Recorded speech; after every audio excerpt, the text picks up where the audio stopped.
আজকে আমি কথা বলবো থাইরয়েড টেস্ট রিলেটেড যে কমন কোয়েশ্চেন গুলো আমি আমার পেশেন্টের কাছ থেকে পেয়ে থাকি সেগুলা নিয়ে। একটা আমার কোয়েশ্চেন হচ্ছে থাইরয়েড টেস্টের জন্য যে আপনি ব্লাড স্যাম্পলটা দিবেন সেটা কি খালি পেটে দিবেন না ভরা পেটে দিবেন?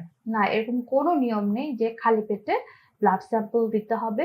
আপনি সকাল 7টা থেকে 10টার মধ্যে যে কোনো সময় আপনি আপনার ব্লাড দিতে পারবেন। 2 নাম্বার কোয়েশ্চেন হচ্ছে যে আপনি থাইরয়েডের যে মেডিকেশনটা খেয়ে থাকেন সেটা কি আপনি টেস্টের আগে খাবেন না পরে খাবেন? আপনি অবশ্যই ব্লাড স্যাম্পলটা দেওয়ার পরে আপনি আপনার থাইরয়েড ওষুধটা খাবেন। এছাড়া আরো কিছু ওষুধ আছে যেমন অ্যামিওডারন, ডোপামিন, স্টেরয়েড, অ্যান্টিডিপ্রেসেন্ট, বায়োটিন, এগুলা TSH FT4 কে অল্টার করে। তো অবশ্যই আপনি আপনার ডাক্তারকে ওষুধগুলা যে খাচ্ছেন আপনি অবশ্যই এগুলা জানাবেন এবং সেই অনুযায়ী আপনি আপনার টেস্টটা করাবেন।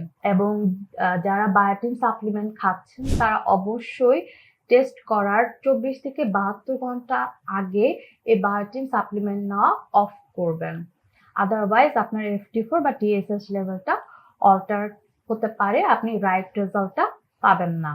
এছাড়া ইনফেকশন, সেপসিস, হসপিটালাইজেশন, জ্বর, প্রেগনেন্সি, ইনফার্টিলিটির জন্য যারা দীর্ঘদিন ধরে ওষুধ খাচ্ছেন এসব ক্ষেত্রেও কিন্তু অবশ্যই আপনার ডাক্তারকে আপনাকে জানাতে হবে। এবং কারণ এসব ক্ষেত্রে TSH লেভেলটা চেঞ্জ হতে পারে, তো সেই অনুযায়ী আপনার ব্লাড স্যাম্পলটা দিতে হবে। টেস্ট করানোর সময় অবশ্যই খেয়াল করবেন একটা বড় ভালো ল্যাব থেকে করানোর জন্য, এবং সবসময় একটা ল্যাব থেকেই টেস্ট করানোর চেষ্টা করবেন, তাহলে টেস্ট রেজাল্ট গুলা কম্পেয়ার করতে আপনার জন্য অনেক ইজি হবে।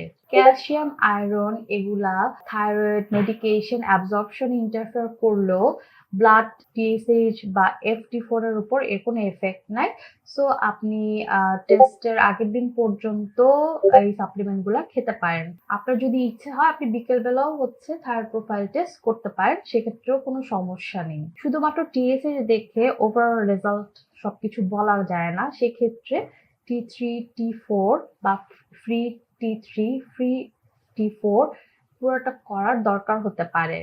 যারা হাইপোথাইরয়েড অথবা হাইপারথাইরয়েডের পেশেন্ট তাদের ক্ষেত্রে থাইরয়েড অ্যান্টিবডি গুলাও টেস্ট করিয়ে নিতে পারলে খুবই ভালো।